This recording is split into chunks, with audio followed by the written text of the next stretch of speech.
नमस्कार मित्रांनो, तुझेच मी गीत गात आहे या मालिकेच्या आजच्या भागात आज आपण बघणार आहोत.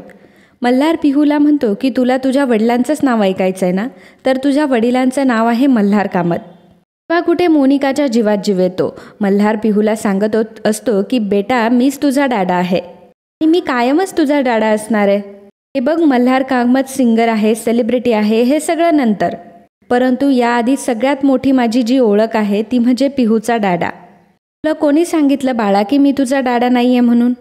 बघ, देव जरी खाली आला आणि त्याने जरी तुला सांगितलं तरी त्याला तू ठणकावून सांग. त्याला सांग की मल्हार कामतच माझा डॅडा आहे. मला सांग बेटा, जर तू माझी मुलगी नसती तर जेव्हा मंदिरात मी चक्कर येऊन पडलो तेव्हा तुला एवढा त्रास झाला असता का? मला जेव्हा अवॉर्ड्स मिळतात, जेव्हा माझं एखादं गाणं मी रेकॉर्ड करतं आणि ते हिट होतं, आणि मग तेव्हा सगळ्यात जास्त आनंद कोणाला होतो? त्या पिहूलाच, हो की नाही? त्यावर पिहू मान डोलावते. मल्हार म्हणतो की जर तू माझी मुलगी नसती तर आपल्या एवढ्या गोष्टी सेम टू सेम कशा असत्या सांग बरं. आपला फेवरेट कलर ब्ल्यू, आपली फेवरेट डिश सुशी, आपली फेवरेट फुटबॉल टीम, आपली फेवरेट गाणी, ह्या सगळ्या गोष्टी सेम टू सेम असत्या का मग? पिहू, अगं मल्हार कामतच तुझा डॅडा आहे. मल्हार पिहूला म्हणतो की कोणीतरी खूप घाण मस्करी केली आहे तुझ्यासोबत. आता असं म्हटल्यानंतर मोनिका, विक्रम आणि इलाचा डाऊट मात्र मंजुळावर जातो. माफ करा मित्रांनो, पण जर तुम्ही चॅनलवर नवीन असाल किंवा अजूनही चॅनलला जर सबस्क्राईब केलं नसेल तर प्लीज सबस्क्राईब करा आणि बेल आयकॉनवरही क्लिक करा. स्टार प्रवाहावरील सर्व मालिका तुम्हाला आमच्या चॅनलवर बघायला मिळतील. धन्यवाद. सर्वजण तिच्याकडे रागाने बघत असतात.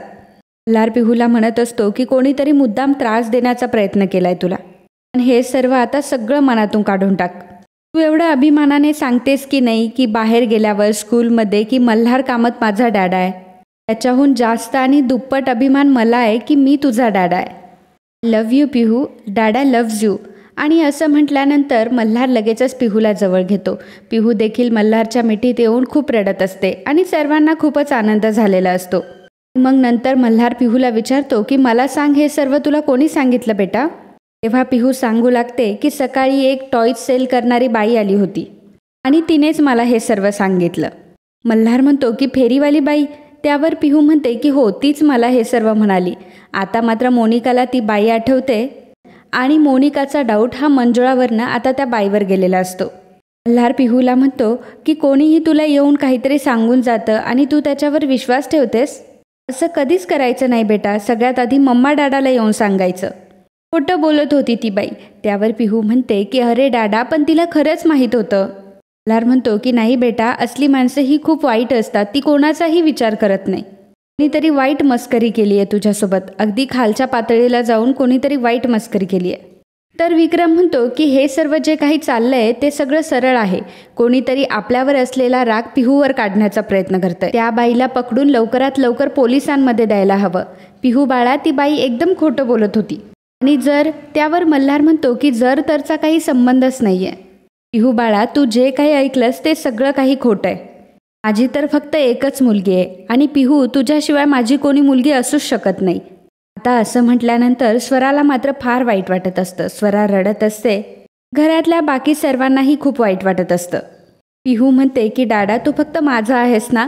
त्यावर मल्हार म्हणतो की हो पिहू, मी फक्त तुझा आहे. मल्हार पिहूला मिठी मारतो तर स्वराज मात्र रडत असतो. स्वरा मनात म्हणत असते की बाबा, असं नका बोलू. मग मी कोण आहे तुमची? तर मल्हार पिहूला म्हणतो की बस, आता रडणं बंद करायचं. हे बघ, तुझे सर्व फ्रेंड्स किती वेळचे थांबले तुझा बर्थडे सेलिब्रेट करायला. मस्त हातपाय तोंड धू आणि फ्रेश होऊन मस्त तुझा केक कापायला ये. जाशील ना? त्यावर पिहू म्हणते की हो. हे सर्व बघून मंजुळा मात्र मनामध्ये म्हणत असते की स्वरा, मला माफ कर. तुला तुझे वडील मिळवून देण्यासाठी पिहूला तिच्या वडिलांपासून मी दूर नाही करू शकत. तुला न्याय मिळवून देण्यासाठी मी पिहूवर अन्याय नाही करू शकत. पण काही झालं तरी स्वराचा कधीतरी मल्हार साहेबांना मुलगी म्हणून स्वीकार करावाच लागेल. मग नंतर थोड्याच वेळात पिहू ही फ्रेश होऊन आलेली असते. तिने अगदी नवीन छान ड्रेस घातलेला असतो, क्राऊन घातलेला असतो आणि पिहू केक कापत असते. सर्वजण पिहूला हॅपी बर्थडे विश करतात. अगदी सर्वजण आनंदात असतात. पिहू देखील मल्हारला बर्थडेचा केक भरवते. सर्वजण अगदी आनंदाने सेलिब्रेट करत असतात. आणि नंतर बर्थडे संपल्यानंतर मोनिका मात्र रूममध्ये आलेली असते आणि अगदी डोक्याला हात लावून बसलेली असते. तितक्यातच विक्रम तिथे येतो. विक्रम मोनिकाला म्हणतो की हे सर्व जे काही घडलंय त्याचा सिरियसनेस कळतोय तुला? मोनिका, अगं तुझं नशीब आहे की मल्हारला तुझ्याबद्दल कुठलाही संशय नाही आहे. मोनिका म्हणत असते की डॅड, हो पण माझी एक छोटीशी चूक. त्यावर विक्रम म्हणतो की छोटीशी चूक? तुमच्या दोघांचे पत्र, फोटो सगळं काही स्वतःच्या घरात ठेवणं ही छोटीशी चूक वाटते तुला? तुझ्या मूर्खपणामुळे सगळं काही झालंय. तर मोनिका म्हणत असते की मला काय माहीत होतं की ती मंजुळा माझ्या खोलीमध्ये घुसून माझ्या कपाटातून ते फोटोज वगैरे काढून घेईल आणि माझ्या मुलीला सुद्धा सगळं काही सांगून टाकेल. विक्रम म्हणतो की तू खरंच माझीच मुलगी आहेस ना? अगं तिच्या हातात सिक्रेट लागल्यावर ती आज ना उद्या तिच्या पद्धतीने त्याचा वापर करणारच आहे. मोनिका म्हणते की झाली चूक डॅड, आता पुढे काय करायचं ते सांग मला. विक्रम म्हणतो की आता जे काही करायचे ते लगेच आणि ताबडतोब करायला हवंय. लवकरात लवकर आपल्याला काहीतरी करायला हवं. त्या मंजुळाची आता हिंमत खूप वाढत चालली आहे. मोनिका म्हणते की डॅड, माझं खरं तर हे आजच लक्षात आलं होतं, म्हणून मी मम्माला सारखी म्हणत होते की मला डॅडसोबत बोलायचं आहे. तो अनअवेलेबल होताच आणि आज तुला माहिती आहे तिने माझ्यावर पुन्हा हात उगारलाय. विक्रम म्हणतो की तिची अशीच हिंमत वाढत जाणार. मोनिका म्हणते की डॅड, काहीतरी कर ह्या मंजुळाचं. आज मल्हार होता म्हणून सर्व काही शांत झालं, पण ती बाई काही गप्प बसणार नाही, ती नक्कीच काहीतरी करेल. विक्रम म्हणतो की जे काही करायचं आहे ते तुलाच करावं लागेल मोनिका. मोनिका म्हणते की मी काय करणार आहे डॅड? विक्रम तिला म्हणतो की संपवून टाक तिला. ऐकल्यावर मात्र मोनिका विक्रमकडे बघूच लागते. त्यावर विक्रम म्हणतो की काय बघतीयस काय अशी? जो घोळ घातलाय ना, जी एक चूक केली आहे ना, आता ती लपवण्यासाठी चुका कराव्याच लागणार आहेत. खरं तर हा प्रश्न फक्त तुझा नाही आहे मोनिका, माझा सुद्धा आहे. माझं नाव, बिझनेस, माझी प्रतिष्ठा सगळं काही आता पणाला लागलंय. खूप काही लोक आहेत जी डोळा ठेवून आहेत माझ्यावर आणि तुझ्या या मंजुळामुळे माझं सगळं काही बर्बाद होऊन जाईल. आणि एक गोष्ट नेहमी लक्षात ठेव, काहीही जरी झालं तरी मी माझ्या बिझनेसचं वाईट होऊ देणार नाही. त्यामुळे आता संपून टाक मंजुळाला. काय जमेल ना? त्यावर मोनिका म्हणते की हो. विक्रम म्हणतो की आणि नंतर हे प्रकरण कसं संपवायचं हे तू माझ्यावर सोपव. आणि विक्रम तिथून निघून जातो. तर इकडे विजयने निरंजनला बोलावलेलं असतं. तेव्हा निरंजन म्हणतो की विजय भाऊ, तुम्ही मला काय एवढ्या लवकर बोलवलं? विजय म्हणतो की खरं तर आपल्या घरात जे आज संध्याकाळी घडलं, आम्ही दोघं त्याबद्दलच विचार करत होतो. म्हणजे मोनिका आणि मल्हारमध्ये जे विष कालवण्याचा प्रयत्न केला गेलाय तो खरंच खूप धोकादायक आहे. क्षमा म्हणते की हो ना, म्हणजे पिहूला असं कोणीतरी एकट्यात हेरून असं काहीतरी केलंय, हे खरंच खूप वाईट आहे. पिहूच्या मनावर खरं तर खूप वाईट परिणाम झाला या सगळ्याचा. विजय म्हणतो की खरं तर तुम्हाला इथं बोलवण्याचं कारण एवढंच आहे की आम्हाला असं वाटतंय की ह्या सगळ्याच्या मागे श्यामलाचा हात असेल. क्षमा म्हणते की आणि आम्हाला असं वाटलं कारण मला असं वाटतं की श्यामला कुठल्याही थराला जाऊ शकते आणि आपण त्याचा अनुभवसुद्धा घेतलाय. निरंजन म्हणतो की हा विषय माझ्या देखील डोक्यात आला होता आणि मलाही असं वाटतंय की यामागे श्यामलाचा हात असू शकतो. पण मला एक कळत नाही विजय भाऊ, तिला याच्या वाचून काय फायदा आहे? म्हणजे तुम्ही बघा, पिहूच्या मनात विष कालवून मोनिका मॅडम आणि मल्हार सर एकमेकांपासून दूर जाऊ शकतात. हो, पण जर असं केलं तर मग स्वराला या घरातले हक्क मिळतील आणि श्यामला असं कसं काय बघू शकते की स्वराला या घरातले सगळे हक्क मिळालेत?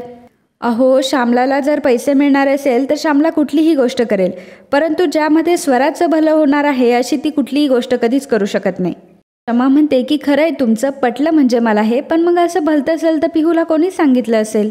जय म्हणतो की म्हणून तर मला सगळा संशय हा श्यामलावर आला, परंतु आता निरंजन भाऊ जे काही बोलताय तेही मला पटतंय.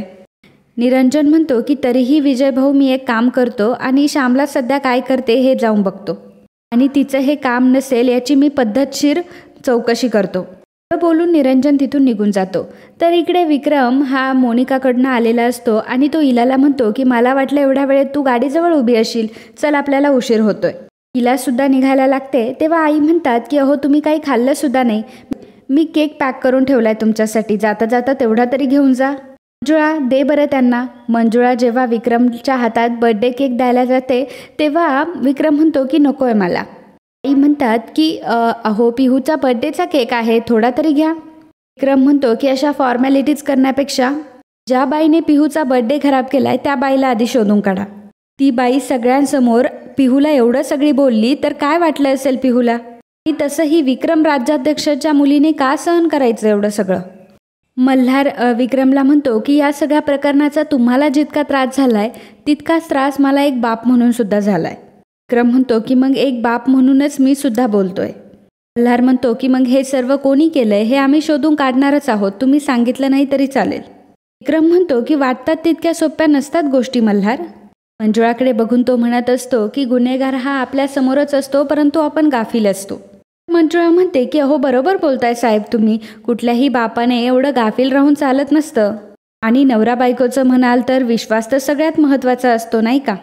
विक्रम म्हणतो की कोण आहे कोण ही नवीन कामवाली. मंजुळा म्हणते की नाही, गुरु आहे तुमच्या पिहूची, तुमच्या लेकीनं लय पिरमानं ठेवून घेतलंय मला.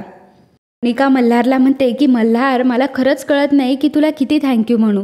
तुझ्या जागी जर दुसरं कोणी असतं तर किती विचित्र पद्धतीने रिॲक्ट झाला असता.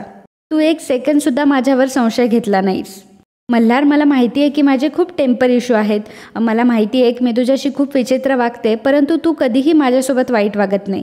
मल्हार, खरंच तू किती ग्रेट आहेस हे मला आज समजलं. नवरा म्हणून आज तू माझ्या पाठीशी जसा स्ट्रॉंगपणे उभा होतास ना, त्यासाठी खूप थँक्यू. मल्हार म्हणतो की नाही मोनिका, मी असं काही फार जगावेगळं केलं आहे असं मला वाटत नाही. अगं जर नात्यामध्ये विश्वासच नसेल तर त्याला नातं तरी का म्हणायचं. कोणीतरी बाहेरची व्यक्ती काहीतरी सांगून जाईल आणि मी त्यावर विश्वास ठेवेल, परंतु पिहू लहान आहे, मी तर मोठा आहे ना, असा कसा काय विश्वास ठेवेल. तर विक्रम म्हणतो की एक्झॅक्टली, पण विश्वास ठेवावाही लागतो. त्यासाठी खूप अलर्ट देखील राहावं लागतं. आजूबाजूला खूप माणसं असतील, काय करतील कधी काही सांगता येत नाही. केक ठेवा तुमच्याकडेच. ज्या दिवशी पिहूला खोटं नाटं सांगणारी बाई माझ्यासमोर येईल ना, त्याच दिवशी खाईल मी केक. तो मी असं म्हणून विक्रम आणि इलू तिथून निघून जातात. तर आई मोनिकाला म्हणतात की मोनिका, तू नको काळजी करूस. कोणी सांगण्यावरून नवरा बायकोचं नातं तुटेल इतकं तकलादी ते कधीच नसतं ग. मोनिका म्हणते की खरंच आई, तुम्ही मला किती समजावून घेता. मोनिका लगेचच आईंना मिठी मारते. तर मिठी मारल्यानंतर मोनिका मंजुळाकडे खूप रागाने बघत असते. मोनिकाचं लक्ष चाकूवर जातं आणि मोनिका मंजुळाकडे बघून मनात म्हणत असते, आता तर मी सगळे हिशोब चुकते करणार आहे. आणि मित्रांनो, आजचा हा भाग इथेच संपतो. जेव्हा मोनिका रात्रीची झोपलेली असते तेव्हा मोनिका मनात म्हणत असते की ही तुझी शेवटची रात्र आहे मंजुळा. इतकं सोपं नाही आहे मलाच ब्लॅकमेल करून माझ्याच घरात राहणं. रात्रीच्या वेळी मोनिका अगदी चाकू घेऊनच झोपलेली असते आणि ती चाकू बाहेर काढते. तर इकडे मंजुळाला मेसेज आलेला असतो. खरं तर तो मल्हारचा मेसेज असतो की मंजुळाबाई, खरं तर मला तुमच्याशी बोलायचं आहे, जरा लॉनमध्ये येता का. पिहूशी कोण बाई जी बोलून गेली आहे त्याचा त्रास मला देखील होतोय, ती नक्की कोण असेल.